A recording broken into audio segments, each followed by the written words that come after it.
Hi everyone, I'm back to continue my mom's story.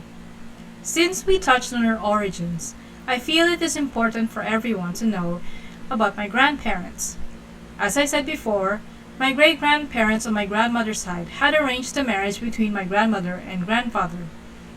The reason for this is because my grandmother was their favorite child. When she was 14, she was going to leave the island to continue her studies, since couple did not have high school at the time.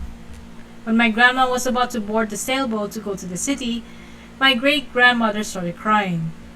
My great grandfather, who was very soft to his wife, couldn't stand to see her cry, so he struck a deal with his daughter.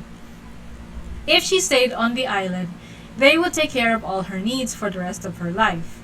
She agreed, and my great grandparents had also arranged that she would be married to my grandfather, who was the clerk at the treasurer's office at the time. My grandmother felt fortunate about this because he was her crush. In fact, my mom and aunts told me that he was the crush of the town as he was very handsome and was always well groomed, even up to his death. He already had a few girlfriends before he married my grandmother. I have asked my mom and aunties if my grandpa had any interest on grandma because their union resulted to 15 children. Not one of them could tell me how he felt about my grandma at the start of the arranged marriage. My mom used to tell me that she never saw her parents kiss or even hold hands. Even my aunt confirmed this, saying grandpa was a very reserved guy, even with his prior experiences. My grandma married him at 14 and became a mother at 15. Before she gave birth, my great-grandparents gifted them with a 2-story, 3-bedroom house and provided them with a helper. When she gave birth, her younger sister was assigned to take care of her. Even my grand-aunt was not able to go to high school because of her. My great-grandparents fulfilled their promise for a comfortable life for my grandmother, even making sure that she was taken care of after they have died. Every 2 years, my grandmother gave birth to a new baby. After the 5th child, World War II broke. During that war, 4 of their children died as they were not able to get medical attention. So of the 15 children, 11 grew up to adulthood.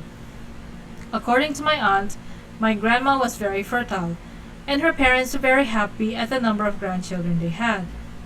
I kept asking my mom why my grandparents decided to have so many children when they should have struggled to provide for them. My mom wasn't even provided for by them. It was her grandparents that did, and once they died, it was her uncle that provided for her.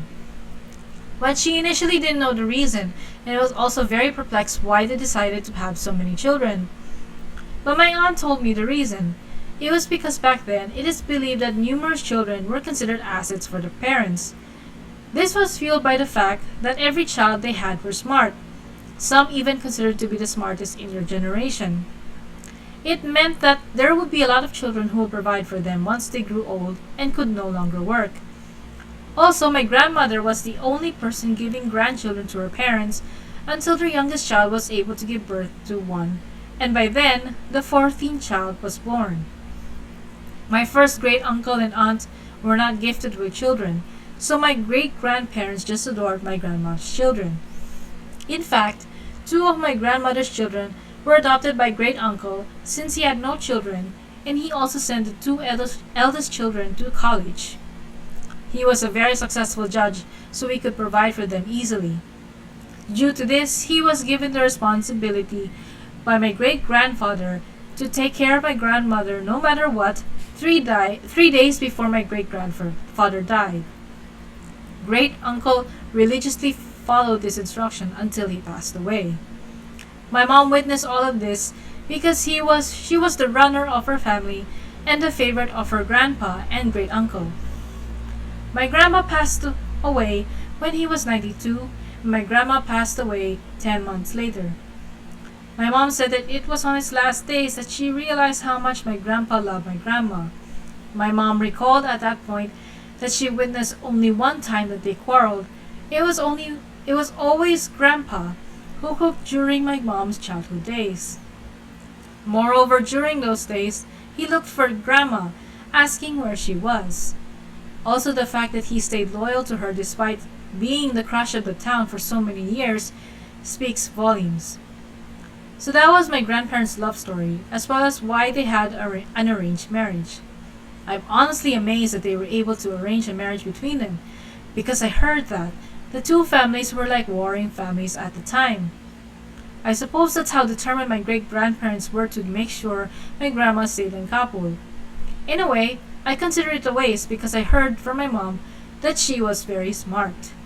Even though she didn't have a high school education, she was able to debate with her judge of a brother and still win. My aunt even said that if she had been allowed to leave the island, she would have made history for women in the country. But it was for the best, as most likely we wouldn't be here today. That's it for this video. Please like and subscribe, and if you have any questions, please leave a comment below. Bye bye.